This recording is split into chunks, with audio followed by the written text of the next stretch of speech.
我们尊敬的王常赞，我们肖主任，各位法师各位佛友，还有我们在座的媒体，非常感恩和谢谢你们来参加我们今天晚上这个的活动。Our culture counselor, Mrs. Wang, and our director of the China Culture Center, Mr. Xiao, and most venerables, Dharma friends and media, and thank you guys coming tonight, join our conference. So tonight, have the pray first. Okay. First one is where Chinese Buddhists in here with the China Culture Center talking about the Buddhism, China culture, and the multicultural. That's the first one. And the second one, tonight, is two religions, Eastern and the Western. With the Eastern, we have the Mahayana and Theravada. Western, we have the Catholic and the Jewish. That's the second one. And that one, tonight, is 100 people join this conference. Okay? So, with everyone see this one? Where's my people? Oh. How about this? It's nice one? Nice picture? This means our multi. This multi-flower in the Buddhism said, multi-flower, multi-wall. If they in Chinese, I think everyone can say Chinese, So how to build these flowers? Build a multi-flower, multi-wall. This why all the response, not just governor, not just the community, is in here, everyone, you have the response. Build to this multi-flower, multi-wall. So this why this picture is very important. We live in Australia. We're talking about multicultural. This why we need a harmony. We need a respect. Of course, we can compare each cultures. Like the Eastern culture, everyone, how many years is Eastern culture? More than 5,000 years. How is the Western culture? We live in Australia, everyone is know about how old is the Eastern culture. Doesn't matter. If not, we keep the time, this time or next time, we can little bit talking about multicultural. Okay, there's a picture. Okay, because I original from China. Sorry, it's wrong set. There's very multi picture in China. Okay. How many provinces in China? 34. How's the cultures? 56. Sorry for the speaker. How's the language? There's more than 80 languages in China. How's the religion? There's 5 religions. How's the land? There's a 9.6 square kilometer. How about Australia? Everyone can give the question for you guys thinking. Okay. How's the population? That's 1.4. That's in China. I think that everyone sitting here, you know about China. In this moment, China is different than 30 years and 40 years. But this year, it's China. I think everyone is know about China because it's very modern. Okay, second one, talking Australia. I was born in China. I now live in Australia. I live in Australia is more than in China. I 1994 coming here. The time just 21. Now the need old man, huh?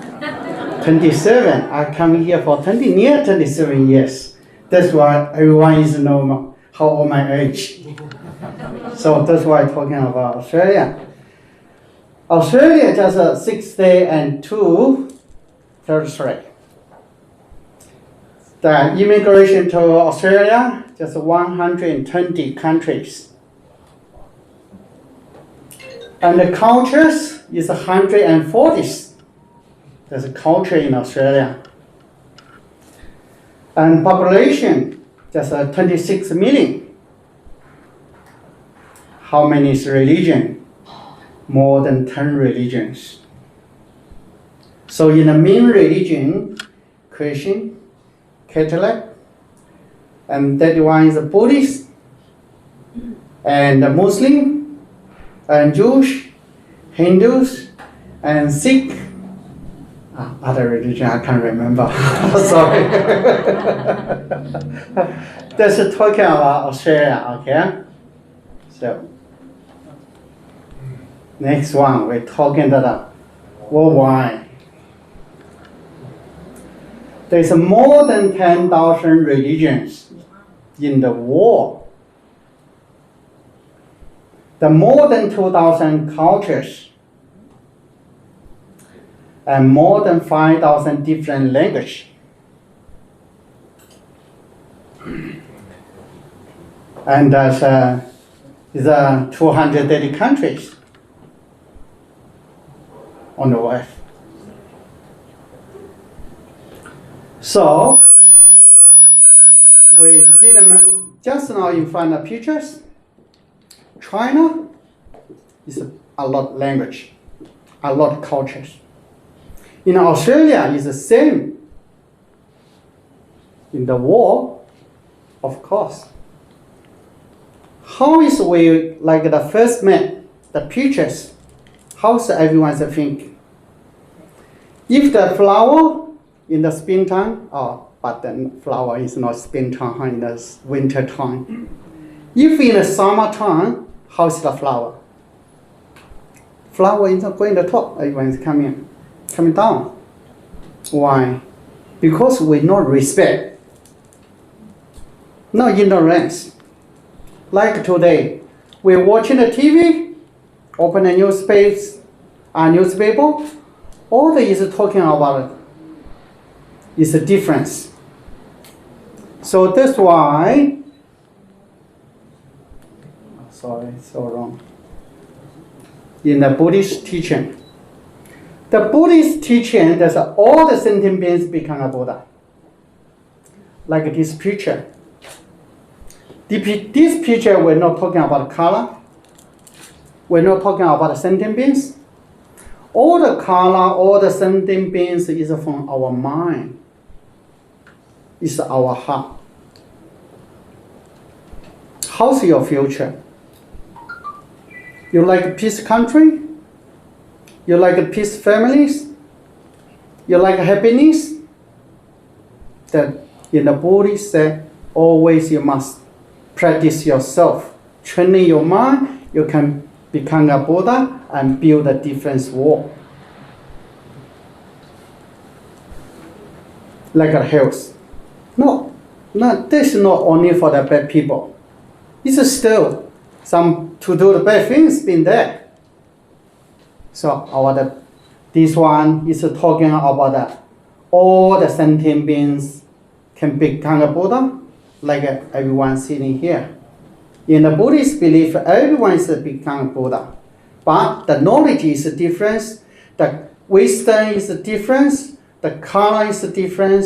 But one day, you can become higher wisdom, getting enlightenment, and become a Buddha. This Buddhist teachings. Okay, this man. This one is talking about Chinese culture. 5 constant virtues. If everyone you know the Chinese culture, 仁义礼智信. In the Buddhist, is teaching the 5 precepts. Just now I said, now we're going to turn on the TV, open the newspaper, all the news is talking about this. Never over this one. So why is that like this one? Because we know downstairs. No fair, no respect, no harmony, no filiality, no tolerance. That's why all the religion, all the culture is teaching to us for good person, build a good world. So, like the Wu Chang, the benevolence, righteousness, popularity, wisdom, fidelity. This one in the China, all the children that have the teachings learn about this. All the schools learn about this. All the business guys must be follow this. In the Buddhism, this one is more clear. We now watching the TV is killing, like some countries. Every day, take the gun. How many people pass away a day? Stolen. This everywhere. Number 3, I don't know. Maybe someone knows. Number 4, Australia very popular. Number 5, maybe everyone have. This way in the Buddhist teaching said, no. That's not good for you. You must be learn how to make your mind for the mindfulness. That's after our teaching. Okay, because the time just 20 minutes for me, just today, and still have other time. Okay, in this picture, that's why today we see here, we have the Western people, Eastern people, and from all the different countries and the different faiths. That's why we must be shared together. So the next lecture, we share the multicultural in Australia and the different religions. So that's why we have our Vedasyanyaman Pramana. He's talking about Theravada. I talking about Mahayana Chinese. So in the future, we still invite other monks can talking. So that's why Helen can talk in Catholic, where Miriam talking a Jewish. The Jewish now is very popular in Australia too. Our church minister is a Jewish, huh? So that's why. So today we're living everywhere. It's the same. Not just only the person, not just only one family, one community. We in this time we call Chinese called 地球城. There's a village connect other village. That means everyone for each other one is very close. Like the dairy. I with the dairy, but his skin white and yellow. But our relationship is like families. Always I some problem. First one called the dairy. There is sometimes yes, okay, come on now. Yes, so that's why today our skin color is different, including all the animals. Skin is different, but inside blood is the same.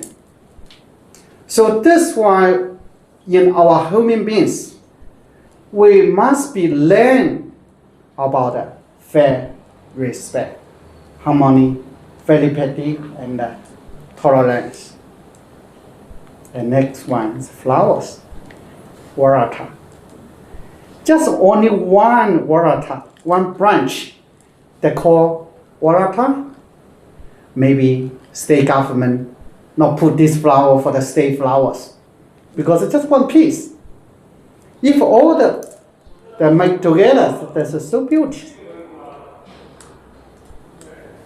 our future, our peaceful, our good community, our happy families.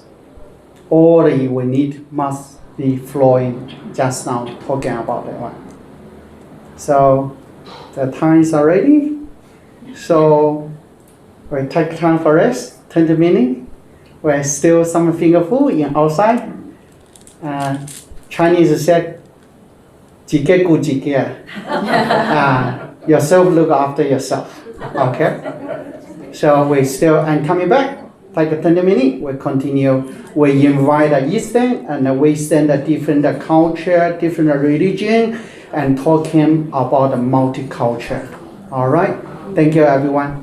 Thank you for your time. Thank you.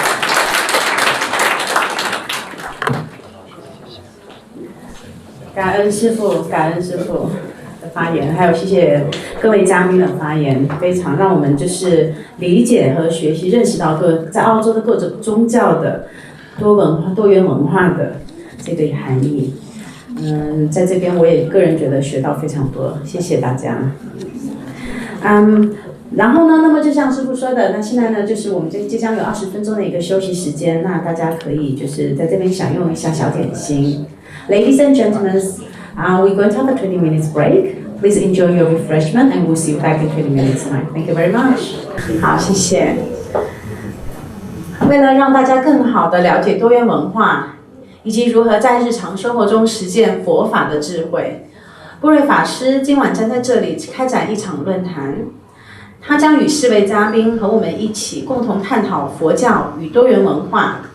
我相信这个话题会帮助我们正确地看待佛法，以便修行者能够以适当的方式将佛陀的教义应用到我们的日常生活之中。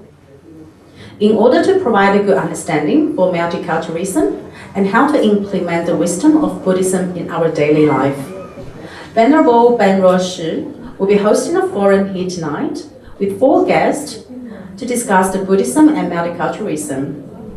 I believe the forum will help us to put the Dharma in proper perspective so practitioners can apply the Buddhist teaching into our daily life in an appropriate way. 那么现在我将有请以下嘉宾。Please welcome Venerable Prajna.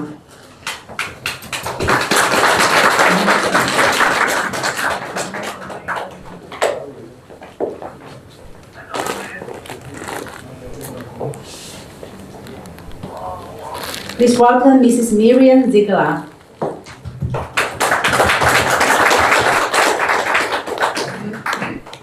Please welcome Venerable Ban Ruo Shi.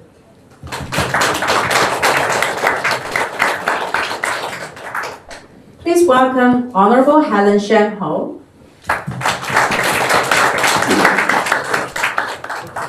And please welcome Mr. David West.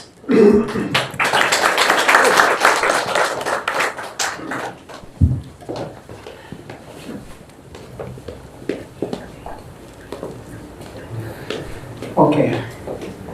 So how's the food? It's good. Okay. Thank you, huh? So I talking first. Continue just talking, huh?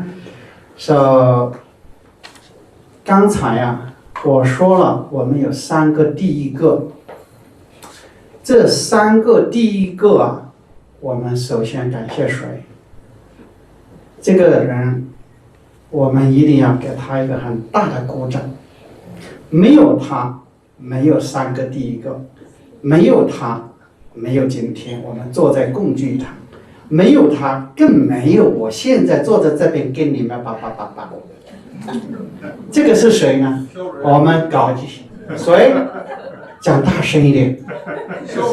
对了啊 ，So we need to thank you for training her. All the married, we need to transfer to the Mr. Xiang. If not him, we're not today and sitting here. So thank you, Mr. Xiang. Huh?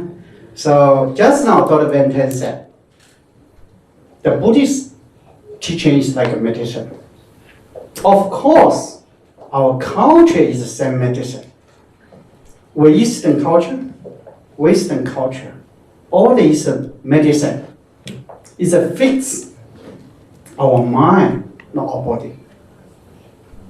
How to teaching and clean and remind and getting the wisdom to the enlightenment. So that's why today we see in France, these guys very popular, not me, huh? This trade. Because I'm younger for them. It's younger than them. So we're opposite side, huh? Opposite side. Pramana is a very senior monk. He's a Theravada.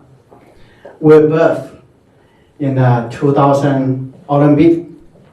We're working together in the Olympic village. So that's why we call Olympic monk, Theravada Mahayana. So we're working in the village, the religion center. He's a very senior. Every year have a lot of meditative retreat in a forest monastery in Abandonment. David is our monastery public officer. We know each other. He's in the police station. He's a Buddhist. He take a triple gym, take a 5-piece set. So now it's all the families is learn flowing in and learn about the Buddhism and multiculture. So Miren is my first time meet for you. I know about you to do a lot of volunteer job for the community. Miren, she's a Jewish. She's a friend I know. So she spent a lot of time for the local community. I forgot your titles. A member of the ADR. What does it mean, ADR committee? Okay, should I explain? Yes, why not? Okay, so I'm a solicitor working in alternative dispute resolution, and I'm a member of the ADR committee at the Law Society, and I do a lot of work with culturally and linguistically diverse communities at Legal Aid, where I'm on a panel there, where I work with disadvantaged families and helping them get through difficult times in their lives. So that's why, thank you. So I don't need to repeat that. Homework, huh? Thank you, you're talking to everyone know about you, huh? So I know she spent a lot of time for the community and the families. And Helen, I know that background is Catholic, Chinese. Of course, everyone know she spent a lot of time in Parliament in our Chinese culture community. Everyone know about your daughter Helen, huh? So today, so it's a weird third person. Like the Helen, Chinese, Catholic, and we is the Jewish. W is West and the Buddhist. Pramana is Chinese, Thai Chinese, Theravada, and Chinese Mahayana. So we share each other for experience, talking about the faith, talking about multicultural in Australia in here. All right. So first one we invite David West and share our experience for us. Thank you, David. Okay. You You want to do the presentation? Yes, why not? All right. Okay. Bear with me, we'll get this. Yeah. You just tell me when to stop. Okay. You turn it off. I turn off. Just turn off. Yep. Okay. Thank you, Venerable. And that's all right. I'd like to acknowledge all the Venerables and distinguished guests that are here tonight, and everybody for coming. It's really great to see a good turnout. And look, what I want to do is just briefly take 10 minutes of your time and talk about some of the things that I've gotten out of Buddhism, some of the bits of gems of wisdom, I guess. And it's different for everybody. And I guess that's one of the great things about Buddhism is you can take it as a religion, you can take it as a philosophy, But either way, it's one of those things that kind of grows on you. And in Buddhism, we talk about sowing seeds and planting seeds in our mind and karma. And that's really true of Buddhism. So what I'm going to do is share a couple of observations and relate that back to multiculturalism, because there is a common link between multiculturalism and Buddhism, as hopefully you'll see and agree. But let's keep going. Okay, where we're from doesn't matter. And you might go, well, that's a bit odd, because it really does matter, because I'm Australian, Chinese, Japanese, whatever. But in a Buddhist sense, it actually doesn't matter at all, because geographically, ethnically, it doesn't matter. What matters is who you are, not what you are. So whether I'm rich, poor, smart, not so smart, doesn't matter. When I go home at night, when we all do, okay, and we take off our suits and our clothes, we are the person that reflects back in the mirror. It's not I'm a successful businessman, I'm rich or poor. And that's the essence of you. And we need to recognise that what we all want is the same thing, and we're all in this together. And I think it was Kerry Packer, that Australian businessman, famously said, nobody gets out alive. This is a race that nobody wins, we all go the same way. And over many lives, you'll be born into different races and parts of the world. Your gender will change. So again, it doesn't matter. So today this life I'm a man, next life, previous life I was a woman, in previous life I might have been another sentient being, another animal. Every single one of us here is exactly the same. So it doesn't matter. And multiculturalism celebrates our differences and adds flavour to the underlying message of Buddhism, and that is love and compassion for everybody. And that's the basics of it. So when you contrast it with Christianity and other religions, it's essentially the same message. Be nice. And an important aspect of Buddhism is labels and false divisions.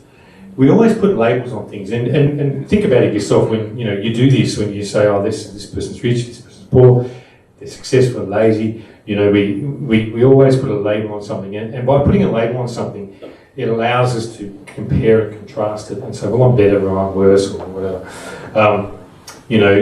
People do bad things and we say, well, that's terrible. And we automatically judge them as a negative thing. Where sometimes what Buddhism says to you is, well, that person that's suffering, that has committed a crime or has been a victim of a crime, also deserves our compassion. And they deserve to be treated the same way, not to say, oh, you're a criminal, so therefore you need to be treated badly, because we can't put ourselves in their shoes.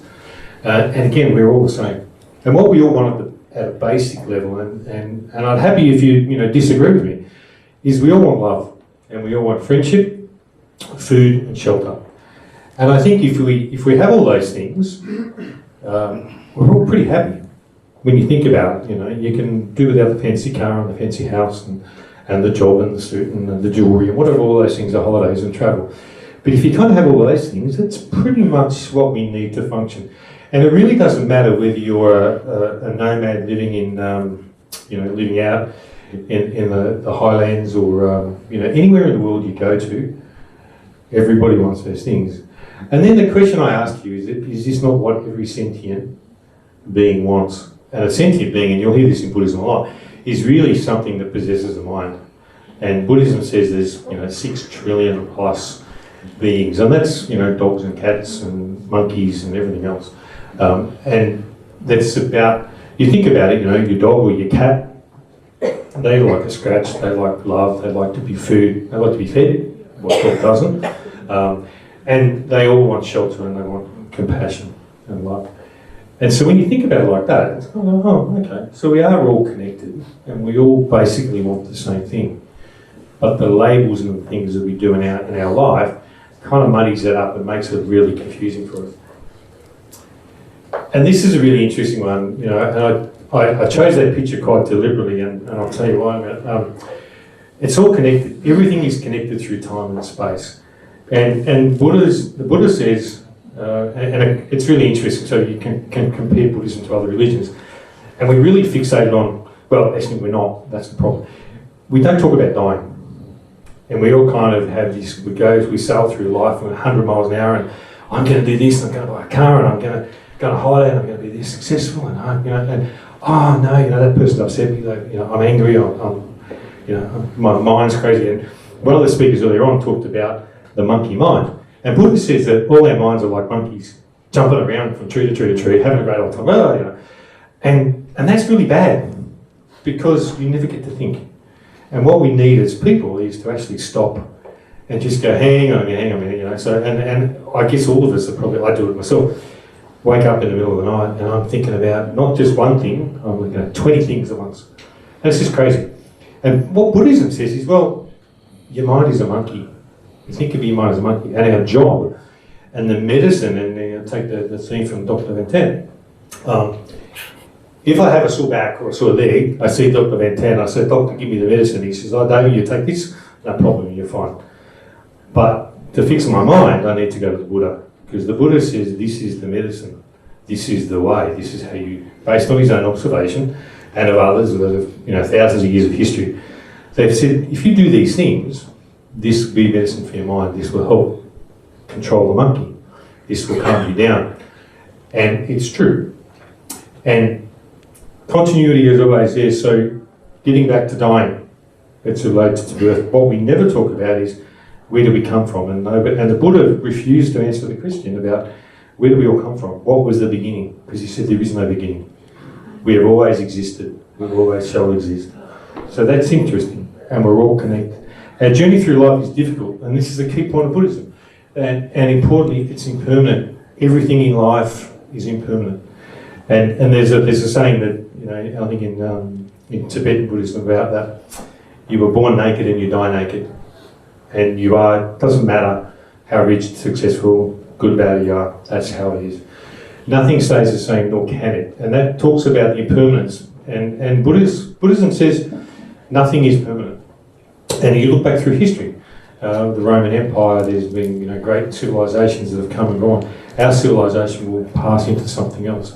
Love, things you cherish, they will always be impermanent. And if you recognise that things are impermanent, then the critical next step is not to be attached to it. And the mistake that we make, now who here, if I said to you, okay, well, I'm going to give you $1,000, everybody would all put your hand up and say, you pick me. Because why? Because $1,000 is going to make you happy. Fantastic. Buy a new handbag, buy a new car. Maybe not a car for $1,000, Dave, that's a bit too cheap. But you're going to be happy with it. But the reality is, if I said, well, look, who wants to give me $1,000? No, I don't want to do that. Because we're attaching a value, we're attaching happiness to that object, and that's not the role of the object. So if we remain neutral in our thinking about, if something happens to us, and the Buddha says that things in life, bad things will happen to you. Straight away, he said, that's what's going to happen to you. Now you have a choice in Buddhism. You can say, well, I don't like that, and I want to be happy all the time. And that's natural. But if you do that, you are going to be unhappy, because the Buddha says good follows bad, happiness follows sadness, just as the sun follows the moon. And these are, I guess, immutable laws and observations. So if you recognise that, then nothing stays the same, nor can it. And I often refer to, and a really good example of this is you take a beautiful flower. You buy, I've been married for 30 odd years now, and I buy my wife a beautiful bunch of flowers, and she loves it, it's great. And then, maybe a week, if I'm lucky, they die and they shrivel. And they're kind of ugly and you throw them in the bin. But it's the same bunch of flowers. So what we've done is we've assigned a beauty to something that is really not its value. You need to enjoy it and go, well, I love a bunch of flowers, but you recognise that bunch of flowers, just as our bodies, once upon a time, all handsome and beautiful. As we're in our younger years, then we get old and the bits start to break down. So that's that impermanence coming through, and this is the truth. And it's wrong to expect things not to change. And if you expect things not to change, you'll always be unhappy. And the really important thing is build wisdom and compassion. And Buddha talks about this in a really simple analogy. Think about a butterfly or a bird. Okay, beautiful creature. It needs 2 wings, or it has 2 wings, okay? And if 2 wings are the same size, wisdom and compassion, the butterfly can fly and the bird can fly. But if one's bigger than the other, what's it going to do? It's going to fly around in circles, isn't it? It's not going to get anywhere. So what Buddha says is that you need to build on your wisdom, and that's being smart, and that's about understanding the nature of reality and understanding the nature of life, impermanence, and then use that wisdom and grow your compassion to have compassion for other people and other sentient beings and suffering that goes on in the world. And if you do those two things, if you do nothing else, then you will thrive. And that's an absolute honest truth. And it's been proved by these venerables and other practitioners of Buddhism for thousands of years, because we know that if you understand the mind and you understand what the traps that await us in our daily lives, and understand that we're all the same, that we all suffer the same things. So you understand that, and then that gives you and you practice. And the important thing here is that you don't just, if I go to Dr. Mantan, he says, David, take this medicine, and I don't take it, then I still have a sore leg. There's not much point. It's the same as the Buddha. The Buddha says, here's the recipe, here's the medicine, but you have to do the work. It's no good saying I'm a Buddhist and expect all my problems to go away, because they don't. And why, I'll finish on this because I don't want to take up too much more time, but why Buddhism? And this is for me, this is my take out of Buddhism. There's no judging Buddhism. There's nobody saying, Dave, don't do this, don't do that. Now, the master will say, and the precepts I take say, don't kill, don't lie, don't take all these things. But I can. I can get drunk, I can kill somebody, I can do that. And the Buddha says, well, if you do that, Dave, bad things are going to happen to you. And he's right. So I choose not to do it. So there's a choice. And I think that's a critical distinction between creative religions like such as Christianity and other religions where there's somebody sitting in judgment. Because you're sitting in judgment of the universe, you're sitting in judgment of yourself. You own it. I'm responsible for my karma and the things that I do. And I'll tell you a story. So yesterday, very quickly, yesterday the engine in my car blew up. I have one car. Now I found out today it's gone, $10,000. I need a new car. And then I walked down the road to my daughter because my daughter was finishing work late, and I walked her back up and a guy ran into me. I'm walking down the street across the driveway and a guy ran into me. And I'm like, man, this is crazy. Two things in one day. And then I said to my wife last night, I don't know whether I should cry right now or laugh. And I thought, well, what would the Buddha say? And I just laughed at it, because you know what? That happens. So, but previously, years gone by, I would have got angry. Angry that my engine on my car blew up, and now I've got to buy a new one. And angry because this idiot ran into me. Literally, I'm walking down the road, runs into me. But, Buddhism is about, I own the anger. So if I get anger, who does it hurt? It hurts me. So we know from experience, as a child, right? Mum or dad says, don't touch the fire. Don't touch the fire. Who here has touched the fire? Me, I did it. Yes, Dad. Yes, Mum, that hurts. You don't do it. Right? So you learn from experience. And you own the outcome. There is no jury. You are accountable, but you're not accountable to me. You're not accountable to anybody here in this room. You're accountable to you. And that's the essential teaching of Buddhism, that this is about ownership. And if you follow the Buddhist precept, and it doesn't need to be unnecessarily complicated, it's really about building wisdom, compassion, understanding your mind, knowing things are not permanent, knowing what not to attach to. You understand reality, and that is the secret ingredient in life. If you understand reality, then when you feel an example I give you is some time ago, my wife, we were playing, mucking around, and she slapped me on the side of my head, and I had a hearing issue, and straight away I got angry. And I could feel the anger. It was visceral, and I actually said to myself, no, don't get angry, because I could have yelled at her and how dare you, and that's not right. You know that I've got to blah, blah. But the Buddhism has taught me, and the practice taught me that, well, why get angry? Angry hurts me. And so you choose not to get angry.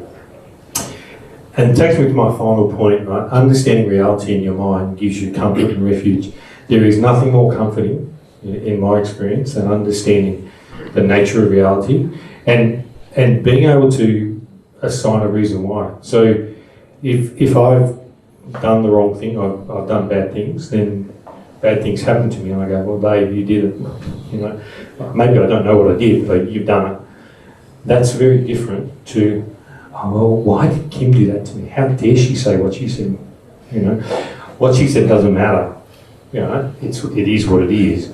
In fact, I say this to my kids all the time, and they hate it, right? Because my kids will say, Dad, you make me angry. I go, no. You choose to be angry. What I say to you is what I say. You choose to be angry or you be happy on what I say. So, comfort and refuge, and that little snippet there, if you're still looking for that one person who will change your life, take a look in the mirror, okay? And I encourage you, you know, when you get out of the shower or you get up in the morning, whatever, look at yourself and go, am I the best person I can be? And what would I do differently? And recognise that this is all impermanent. You know, there's no guarantee that we will, we'll be here next week in 10 years or 20 years from now. There's no guarantee in anything other than that there will be continuity of existence. So, you know, I guess a part of the motivator, if you like, if you want to be a Buddhist, is to say, well, if I don't want to suffer anymore, and I don't want to get old, I don't want to get sick, and I don't want to have anger and jealousy and attachment, then I better practice and I better get good at it. Because if I don't, I'm coming back to do it again. Right? I'm coming back next time, next life, and the one after that, and the one after that. So that, to me, is a really good motivator. So if you're sitting there going, oh, look, I'm really not happy with this, don't go to Dr. Van Pan, because he can give you the tablet. Go to the Buddha, right? Because eventually, the best doctor in the world, he still writes a death certificate. But the Buddha, right, says if you want to free yourself from it, from the suffering, and calm your mind and understand reality, follow these principles. And I'll finish on one final thing. This is not easy. So don't let anybody tell you that you become a Buddha, in 10 minutes, or you become a Buddhist in 10 minutes. It doesn't happen. It doesn't work. All right? Because it takes years of practice. Years. I've been doing this for I don't know how many years. I think I was a Buddhist in a previous life. I joked that Venerable Ban Ruo and I, we were monks in a previous life somewhere, because we had this connection. But you get angry. I get upset. I get angry. I get depressed. I get all these things that happen to me. But what I know now is that that's normal and that's okay. And what I don't do is don't attach myself. So when I am sad and when I get upset, I go, okay, it is what it is. Because tomorrow, or maybe not tomorrow, the day after, it will get better. And that's the eternal message of Buddhism, that, this is reality. Reality's okay, it's pretty good, and there's a lot of good things. So to wrap it up, Buddhism, multiculturalism, we're all the same. We all want the same things. We all come from the same place. We all end up in the same place. It's about the journey you take and the choices we make in life, and control that monkey. And you think about it, I think we probably all agree that we all do have monkeys jumping around up there, at times. But anyway, I'll finish on that note.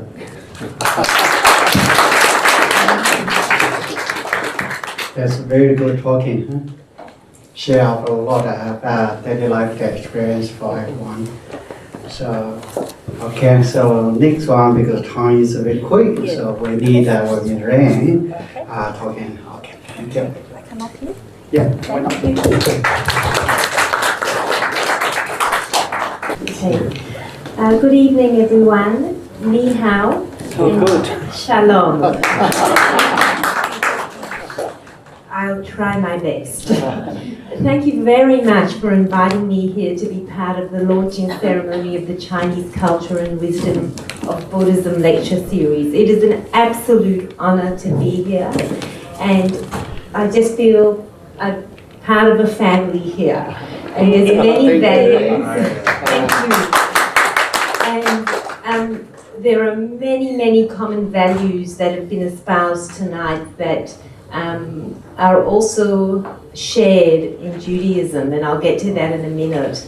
But before I do that, I'd like to take a moment just to celebrate Jewish-Chinese friendship, because we have the Jewish people have a long association with China and the Chinese people.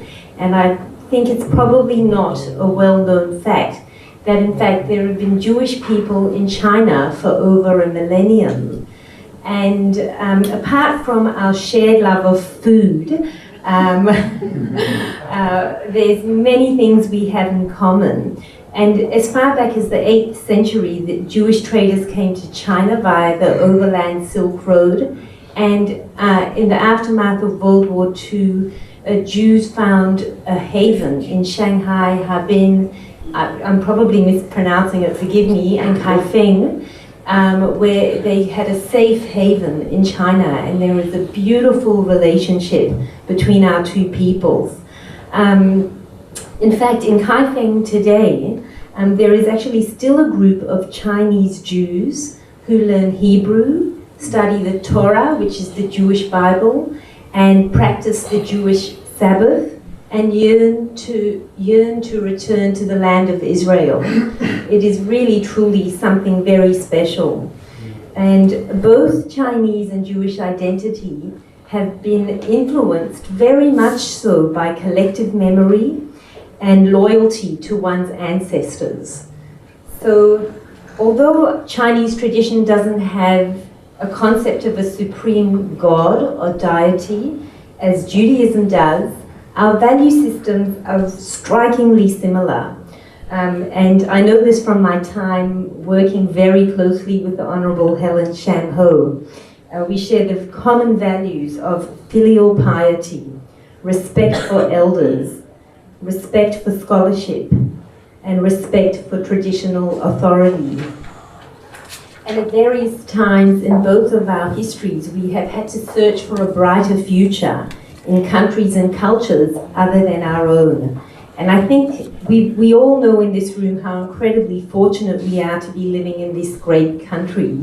And by all accounts, as we heard earlier from the Venerable, Australia is a modern-day multicultural success story. We are a bustling metropolis of people from all cultures, races, and religions. And apart from our First Nations people, all of us are migrants to this country. And the Jews, like the Chinese, have been part of the Australian story now for over 200 years, with the first Jews arriving on the first fleet. There were 8 Jews on the first fleet.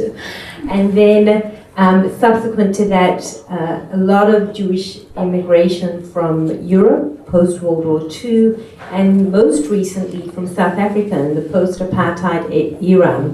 And although the Jewish community is relatively small in numbers, we are a vibrant and flourishing community. And just like the Chinese, we pride ourselves on the contribution that we've made to this nation, commercial, in the commercial sphere, professionally and intellectually as well. But contemporary Jewish identity has really been largely influenced by the atrocities of World War II. And because of what our people went through in World War II, and also because of our religion, and I'll talk about that in a minute, we are vigilant about promoting tolerance, harmony, and peace. And we believe that all people, regardless of their nationality, ethnicity, or religion, are equal. And as Jews, our prophets tell us, justice, justice, you shall pursue. And as Jews, we are actually obliged to build a just society. And our rabbinical scholars teach us that our world rests on Torah, which is learning, avodah, that's a Hebrew word, which means service, and chasidim, which means acts of loving kindness. So not that different to what we've heard already in the room today. And our Jewish ethics places great importance on the concept of tikkun olam, which means to repair and to heal the world. So for Jews and our community, this includes a responsibility for the welfare of the broader society. And we as a people and a religion value an inclusive and culturally diverse community. And it's not widely known that actually the Jewish people are one of the most diverse, ethnically diverse people in the world. We come from Africa, India, the Americas, the Mediterranean, you name it, China, you name it, you'll find us everywhere. And that's because our history of dispossession has meant that by and large we've led a nomadic life, a nomadic existence, and we have sought refuge and safety in other lands. And that has meant that we have integrated into other cultures, but all the while we have tried to maintain our Jewish faith. And that's precisely why we respect and value cultural diversity. And as a community, the Jewish Australians know that we live in paradise here, and we do not take that for granted. And because for large parts of our history, Jewish people have been denied basic rights and basic freedoms. But here in Australia, we know that all people, no matter your race, religion, or ethnic background, have equal rights and are treated equally under the law. And what it actually means is that you, me, and all of our children can have a voice and can play a part in shaping this country. And that is evidenced by the Honourable Dr. Sham Ho and her great contribution to political life and to the Australian Chinese community. It was an absolute privilege in my life to work with her. So what she taught me is that, in fact, in Australia, if you have something to say, you're free to say it, and you can participate fully in all facets of life. And all migrants to this country have access to an education and can build a decent life. And indeed, that's exactly what my family has done. As a Jewish Australian born in Sydney to Indian, Iraqi, Jewish parents, I know how hard it can be to make a life in a new country, but I also know the beauty of the Australian spirit. And I've had an excellent education. I was able to obtain a professional qualification, married a second-generation Australian who's a professor of medicine and here tonight, and he's from an entirely different background. So we're both Jewish, but he's Polish-Austrian. And together, and this is multicultural Australia for you in a nutshell, together the two of us have built a harmonious home in which our children enjoy curry, schnitzels, and dumplings. So how lucky are they? They are so lucky. And I say, I consider them the luckiest of all, because without any effort whatsoever, they are entirely comfortable in multiple cultures. They are European, Indian, Middle Eastern, and Australian. No effort. It's just seamless for them. And now, and this is typical of what all of us probably in this room do, and very typical of migrant children, we give back. So I'm working with the socially disadvantaged at Legal Aid and teaching the next generation of lawyers at Western Sydney University, where many of the students I teach are the first members of their families to go to university. And my husband, the grandson of Holocaust survivors, imagine that, the grandson of Holocaust survivors, is making an incredible contribution in the search for a cure for children's brain cancer. And that is what the children of immigrants do. They appreciate the opportunities that they have been afforded, and they are respectful. They work hard, and they give back if they're given the opportunity to do so. So, at a time of global tensions and rising uncertainties, Australia remains a really beautiful example of a harmonious country. But whenever there are tensions overseas, there's always a fear that I think these tensions will spill over into our streets. And I'm sure that everyone in this room agrees that racism and discrimination have no place in Australia, and we must always be vigilant in defending against this. And that is the reason why we work so hard to break down stereotypes and to actively promote tolerance, harmony, and peace. And together with Helen Chan Ho, I've been actively promoting this for about 20 years now. She's been doing it a lot longer. And we both understand the importance of combating negative stereotypes and the need to be ever vigilant to preserve the gains we've made, and the need to promote harmony and tolerance so that the future generations learn to get along, learn to respect one another, and learn to celebrate difference. So to quote Gandhi, because I am also partly Indian, tolerance is the only thing that will enable persons belonging to different religions to live as good neighbours and friends. And in Australia, one has always been able to be a proud Jewish Australian, a proud Chinese Buddhist Australian, a proud Muslim Australian, and a proud Hindu Australian. And events such as tonight, where we come together and we learn about one another's perspectives in an open dialogue, go a very long way to promoting harmony, interfaith tolerance, and understanding. And I thank you very much for inviting me to be part of this forum. Because if you ask me, the glue that holds us together and must continue to hold all of us together is a mutual respect, a deep recognition that each of us is entitled to the same respect, the same dignity, and the same opportunities. And a healthy multicultural Australia is a multicultural Australia that is united, harmonious, and tolerant. Thank you.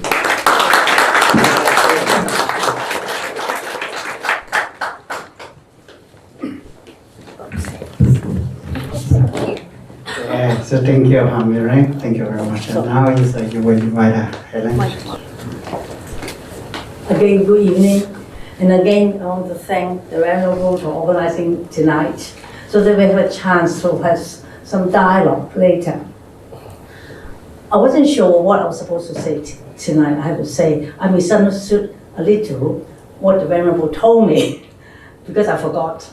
But in any case, maybe I should go back, started with religion before I talk about multiculturalism, which was my preparation for tonight, is multiculturalism in Australia. With Catholic, I was saying just now, there are a lot of rules. The same, I was telling you, the same virtues and charitable act the same. There are the 10 commandments. I think if I may go back to the Jewish, actually, the Israel, there is Catholic started. I think you remember, I started, Australia is a Christian country. So I'm a Christian, not by birth, by, as I say, growing up in a Catholic school. I'm sure not many of you are here are Catholic or Protestant, but Australia is a Christian country. In Parliament, every day when we started our session, we started with Our Father prayer. I think many of you have heard about Our Father, and that is the God that we have. And they talk about God have 3 bodies, you know. And then they talk about, you remember the beginning, that Christ. Why I say this is a Christian country? Multicultural, of course. We celebrate Christmas. Christmas is the birth of Christ. It is the one of the God that we actually subscribe to. And then Easter, you have the whole 3 days of holidays. People think it's a holiday, but in fact, it is the death of Christ. So these are all festivals of Catholic and Christian. Protestant do the same, but as a whole, Protestant, as I was saying, there are a lot of branches. I cannot name them all here, but the most people is Catholic and Protestant, and they are called Christian. So this is a Christian country. So you have all these festivals, all these holidays. They are actually from Christian calendar to celebrate their festival. Of course, there are other festivals as well. I'm just indicating to you, in Australia, it's a Christian country because, as I was saying, we have all these practices. But Catholic and Protestant, they divided in England many years ago. Henry VIII, I'm not going into history now, but it's because Catholics can only marry once. I already offended the law because I married twice. But Henry VIII wanted to marry many wives, and that's why he broke himself off from Catholic, from the Pope, and started the Church of England. And then there's a change of name is another kind of branch, like Protestant we call as a Catholic. So this is sort of the background of Catholic.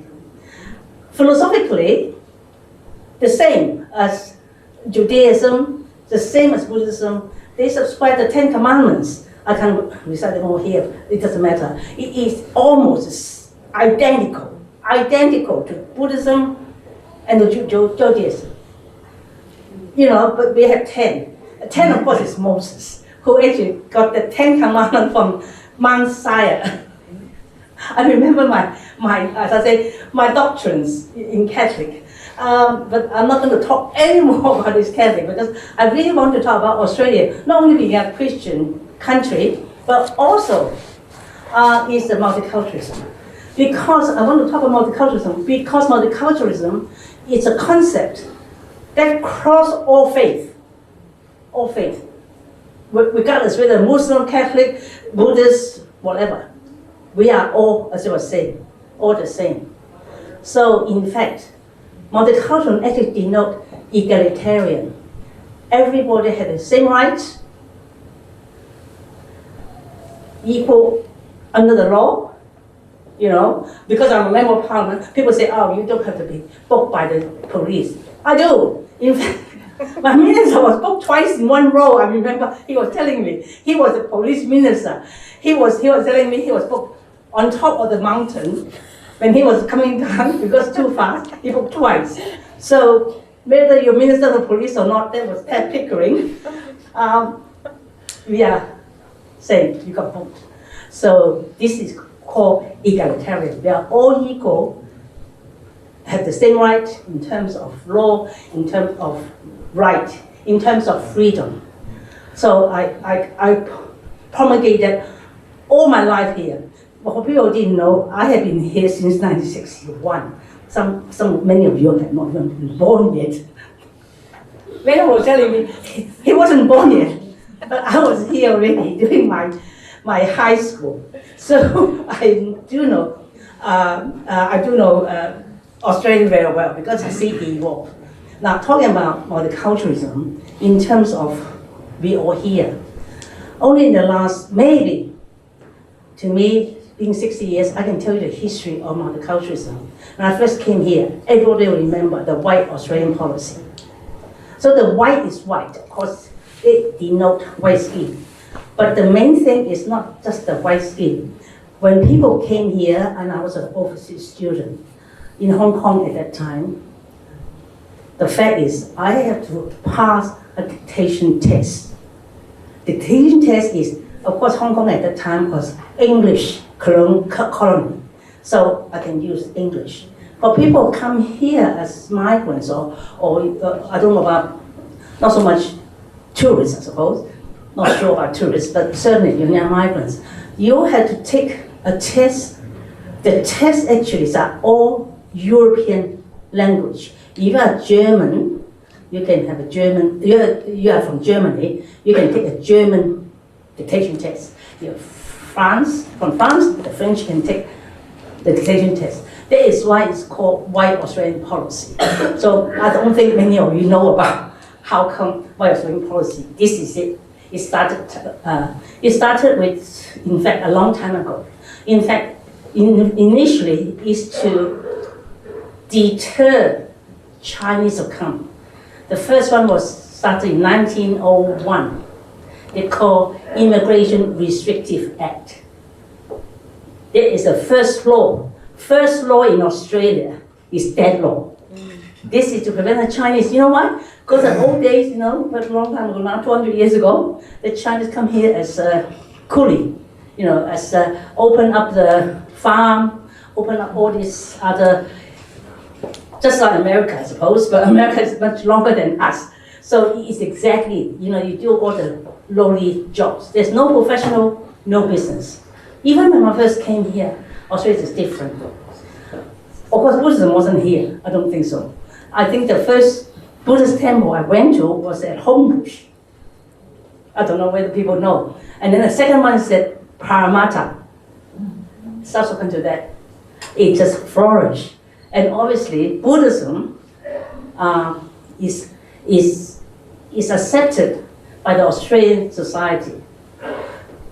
After that, in the 70s, no, 60s, it's very white, if I may say so, with respect to, I don't mean to be critical, because there weren't very many migrants, only overseas students like me, only a few, and also not from Hong Kong actually. I have to say, I came in my private scholarship from my father, but in those days they have Colombo Plan. Colombo Plan, I think Wendy will remember, Colombo Plan was students exchanged from Asian country, like Vietnam, the Asian country, not Indonesia, Thai, that area. Now we also have Colombo Plan now, just started with Julie Bishop. It's the other way around. We are sending people to Asian country. It's called Colombo Plan. So things, history repeats itself. Sometimes it's the other way around. That is the point. I'm going to say about multiculturalism have its ups and downs in the last 60 years I've been here. Nowadays, you don't hear about multiculturalism that much in government policy. When I first came, of course, I was saying about Australian policy, but it was how do I put it? It was ended by Gough Whitlam, the Prime Minister, in 1972. So because he actually abolished that legislation, people can come from all over the world from 1970, in mid-70s. And I tell you what, like SBS, it was Malcolm Fraser, not Malcolm Turnbull. Malcolm Fraser started SBS, the special broadcasting service. And it's through that multiculturalism flourished. Because it's only through SBS, the video and the television, that you can show other people's life, reflect other people's life, so that we can share then different ethnic groups, what we call ethnic in the old days, ethnic groups culture. So we then started from then, 1975, when they abolished it. I have a long way to go, but I will cut short now. But in any case, I think it's important to understand how the culture can be so dynamic and change, and policy can change. They all can change. As you were saying, all can change. I believe in changing, actually. So the multiculturalism have been evolving all this time. In 70s and 80s and even in the 90s, multiculturalism is the key, is the going word. Everybody talk about multiculturalism, and we embrace it. Of course, migrants. As you know, in the 70s, we have the boat people for a long time, as you remember, and we embrace all this. But now, not only that, in the 70s and 80s, immigration number increased. It increased very fast, actually. And the Chinese actually started to open up when, in the 90s. So now, in the last 20 years, or I could say 15 years, Chinese from China, mainland China now, not from Singapore, not from Vietnam, are coming in droves because of the fact that of business, economic. And of course, economy is good for everybody in terms of building up networks, building up our country. Anyway, I can go on and on for another half an hour. But I'm just closing in terms of multiculturalism with Buddhism is important because of the fact that I myself believe not so much Buddhism per se, because I'm a Catholic, but not the fact that they are all saying the similar kind of virtues and goodness. It is because it's a lot of philosophy. Like even just now, when Mr. West was talking, there's a lot of philosophy in it. And each time I hear any sort of sermon, I call a sermon, you learn a little. So I benefit myself just to knowing the Venerable. Talking to him, I was really mesmerized because things he said I never heard before. So the fact that I was in university for 11 years, I can tell you. So I am not that scholastic, but listen to this really enriched my life.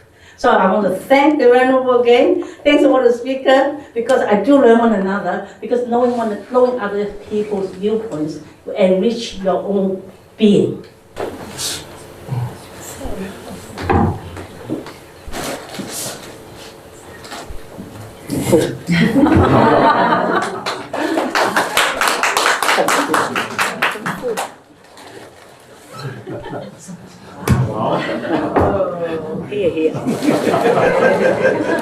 Very special talking.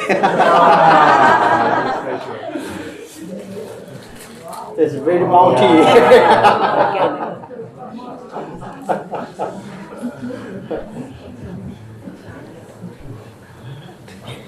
Good evening to you all. Abbot Sifu, Sifu, and good evening to William, to Helen, David, and Culture Council of China, and Director of the Center, and Dr. Tan. And good evening, everyone. Ni hao ma.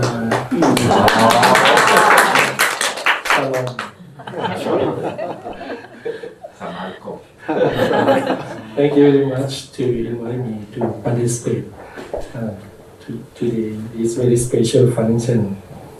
As Venerable Ban Ruo Shi said that we know one another before year 2000, and both of us working in the Sydney Olympic Games. We are the first Buddhist monk who entered into the international Olympic history.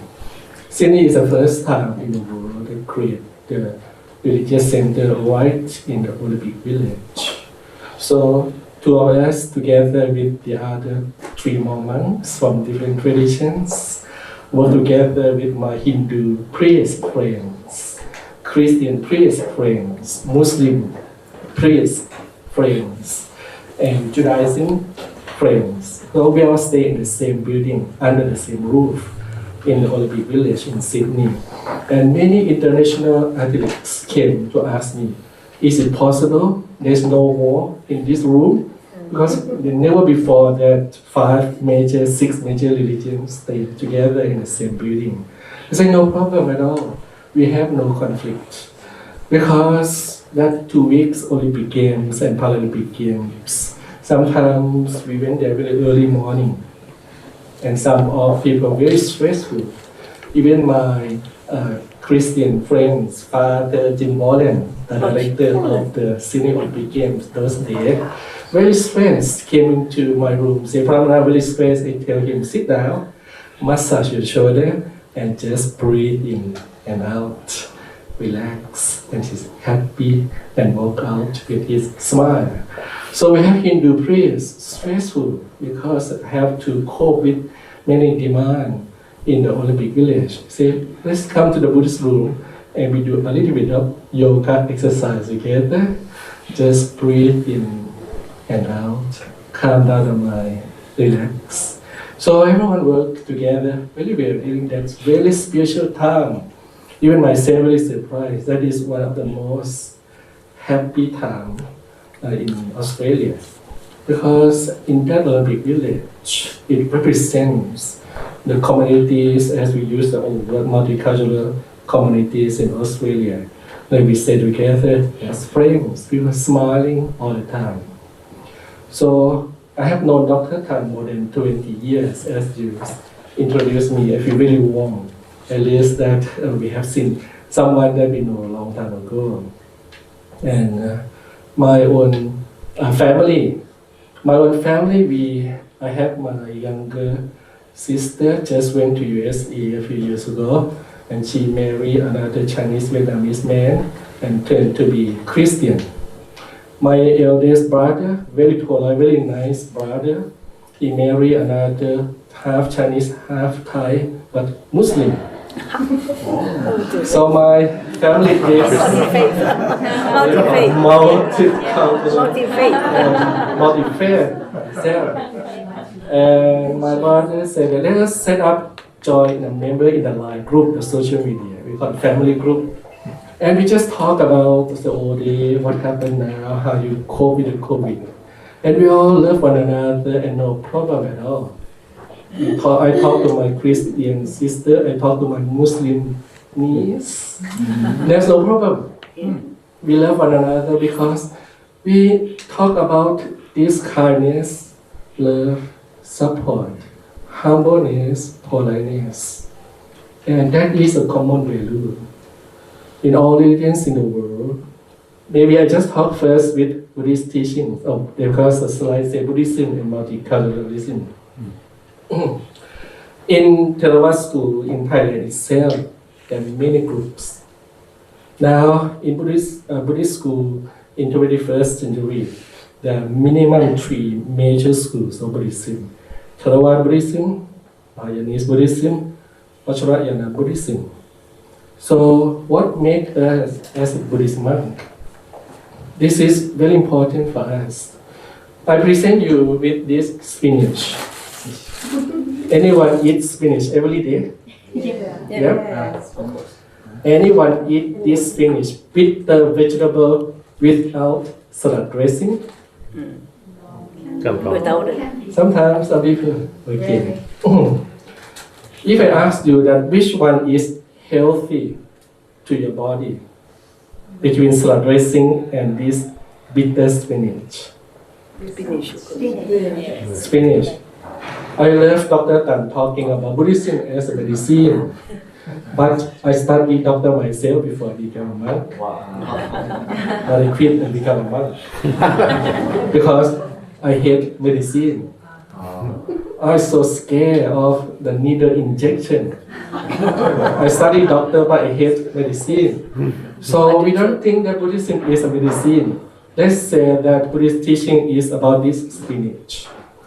Bitter vegetable and good for your health.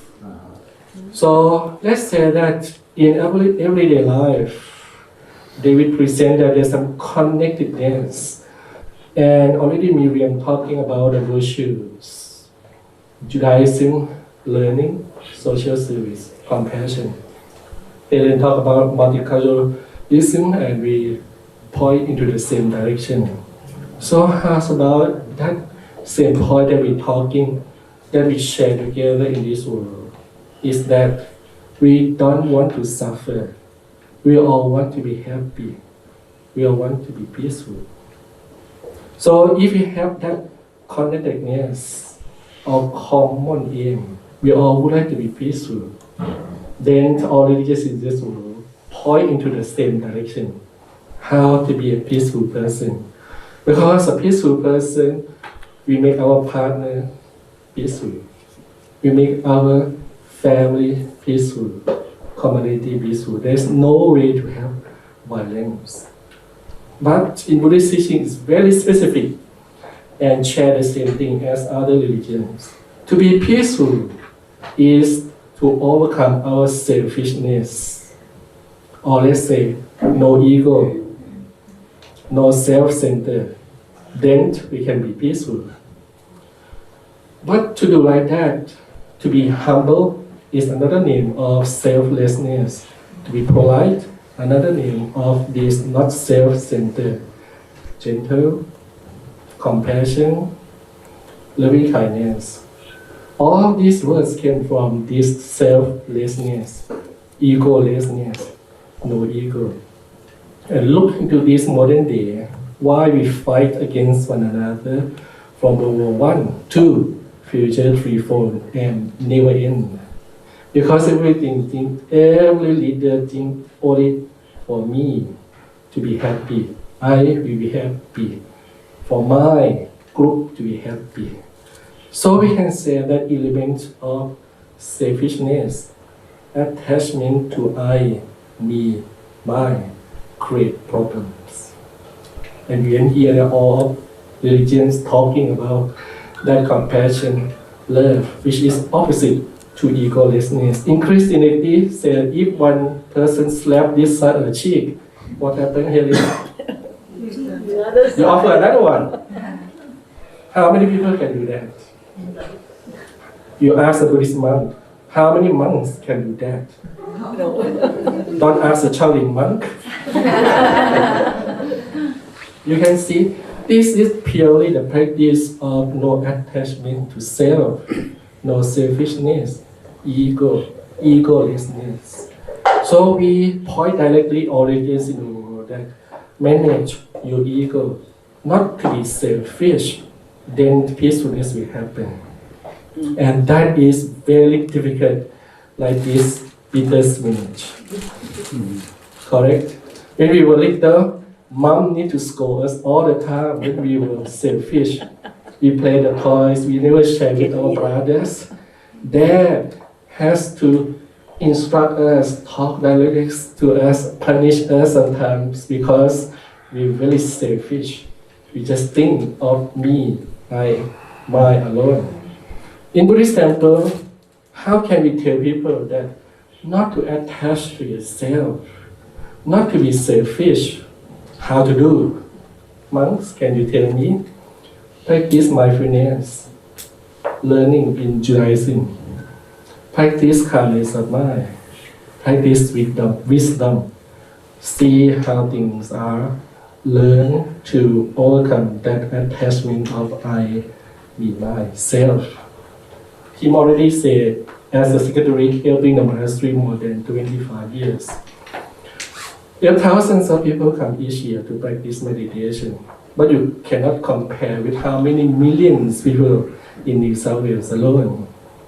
Not easy to invite people, please relax, spend your time to practice mindfulness, calmness, and think that things depend on conditions. Things can change.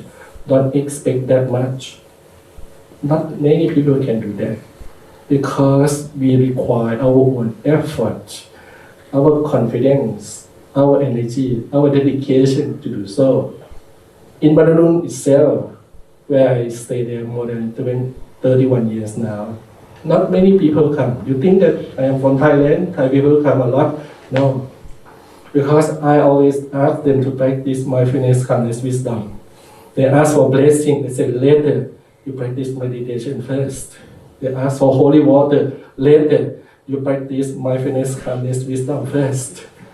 I always tell them later, and slowly they all slowly disappear. But that saved me a lot of time and energy.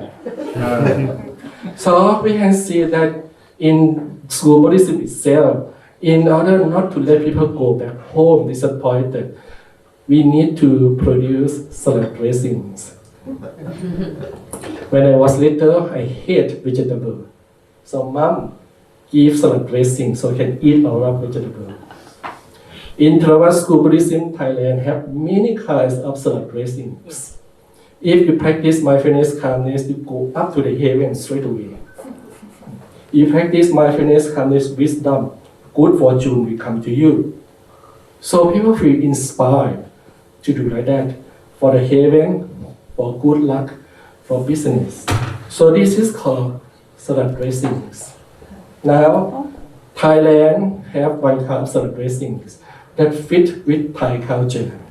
Chinese Buddhism arrived along the Silk Road to China and tell Chinese, please eat this bitter spinach, good for you to be peaceful. No way to eat that. So, Chinese Buddhism have to produce its own salad dressings that fit with Chinese culture. Buddhism went up to Himalayas mountain, to Tibet, Bhutan, Sikkim. They need another kind of salad dressings in order to practice mindfulness, calmness, wisdom, overcome their own ego. Now, only in Buddhism alone, we have many different kinds of these salad dressings. Now, you cannot argue that if I'm a Thai monk, and I really love chili. Thailand have hundreds kind of chili paste, and you eat a lot of this bitter vegetable. Okay?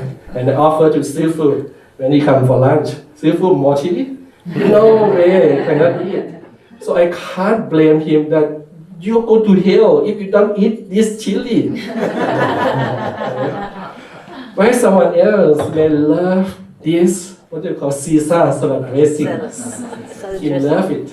I say, I don't like it too oily, too sweet. And Kim can't tell me that, Prabhupada, you go to hell if you don't eat this salad dressing. So the problem happened nowadays is that people fighting on behalf of salad dressings. They're just arguing about cultural value. My culture, you need to eat chili, then you're good. But in your culture, eat chili is too hot, too bad. So we cannot use this cultural value to judge people. It depends on people. And now, if this is Buddhism, salad dressing, we know Buddhist mind, so we throw the word heaven, good luck, wealth, prosperity, whatsoever you want. But maybe Christianity has another salad dressings. And then Judaism, another salad dressings. When my eldest brother is Muslim, he has another kind of salad dressings. So if you look into all religions in the world, maybe about 90% of all religion talking about this cultural value, cultural demand in the name of salad dressings. But you cannot ignore that 10% of teachings. Very hard, direct to the point, not attached to yourself, selflessness, egolessness. In Pali, because sunyata. Pali, sunyata, anatta. I think Chinese call kong. Kong. Emptiness. Kong. Yeah. So in early Christianity, before we see the Jesus Christ on the cross in Anatolia, you can see the cave. The first time when Christianity claimed themselves as Christian, in the cave you can see only round circle and cross. Only that symbol. We're just talking about this selflessness as a bitter spinach. But people who cannot or who don't want to practice their own belief sincerely, they just claim this is the best salad dressing in the world. If you don't eat this, I'm going to kill you. So the war happened not because of religion, because of salad dressings. So should we understand all religions in the world? Philosopher just present a slide. There are many religions in Australia itself. Yes, if you have time. But if you don't have time, we should go back to our own religion. Go back to that 10%, the core teachings of our religions. That talking about selflessness and practice it sincerely. Because you can have very peaceful Jewish people, peaceful Christian, peaceful Buddhist, peaceful Hindu, peaceful Muslim. There's no conflict at all. Because when you are peaceful, you are humble, nice, generous by nature. Then the whole world will be beautiful. So in conclusion, we cannot have one salad dressings in this world. Because none of you can eat all the chili. We need more salad dressings. We need more cultural approach. We need more than one religion in the world to cope with this 7 billion population in this planet. So far that everyone don't just go to supermarket. I'm very good Buddhist. I'm going to drink every day, one day a bottle, and I expect to be healthy. Impossible. You need to put this one down and don't forget the very bitter core teachings of every religion. Then we expect that peaceful world. Thank you. Thank you very much. Thank you, David. learn and sharing or share about the different culture and religion and talking about multicultural. So that's thank you very much. That's brilliant from the Pandanan to thank you, Brahmana. Thank you. You want to maybe open up for questions? Yes. Yes. Just quick. Right. Yeah. All right, that almost wraps up the evening, but we'll open the floor up for some questions. So you can ask anybody a question about anything, absolutely anything. Although I don't know anything about cricket, okay, so just don't ask me about cricket. So if we've got the spare microphone. I'll pass it on to the guest. Yeah, if you can. So put your hand up if you want to ask a question. It can be about anything. It can be about Buddhism. Big comment. No. 有没有谁有问题的？ No question. That's good. Well, that means everybody's understood and everybody's learned the key messages. Have we got Alexi, you have a question? No. You just hung up on that. Okay. All right. Look, that I think pretty much wraps up. So I guess I'll close up the evening. Probably unscripted, but look, thanks everybody for coming tonight and listening to the perspectives of different faiths and different cultures to really pull it all together to the central theme where we're at about what Buddhism is and I guess even beyond Buddhism the central point of what it is to be a good person and what it takes to be a good person is common in every religion and it comes back to those central themes and I absolutely love the analogy with the salad that is absolutely brilliant. Because, and again, it comes back to the theme of medicine we talked about earlier about there's medicine for the body, there's medicine for the mind. And it doesn't matter wherever you go. And I guess, and I'll leave you with this thought that whilst it's very easy to get consumed by the media and the negativity and, this person's done a bad thing, and because that kind of sells papers and it's horrible, what I always look to is the kindness and generosity and compassion that is in the world. And what that does then is then changes your whole mindset. So you realise that, things are good. There are good people in the world. And if you remember nothing else, that we all generally want the same thing. So when you see somebody who's in distress or in trouble or you're a little bit, you're having a bad day, you can take comfort in the fact that it's going to get better. And the tools and the paths to get better are in front of you, and no matter whether it's taking refuge in the Buddhist context or taking refuge in the Christian or the Judaist teachings, but there is comfort for all of us, and that's a message of hope, and it's a message of positivity, which I think universally we all share. And I'll hand back to Sifu to wrap it up. No, sir. The time is very quick, so near 9 p.m.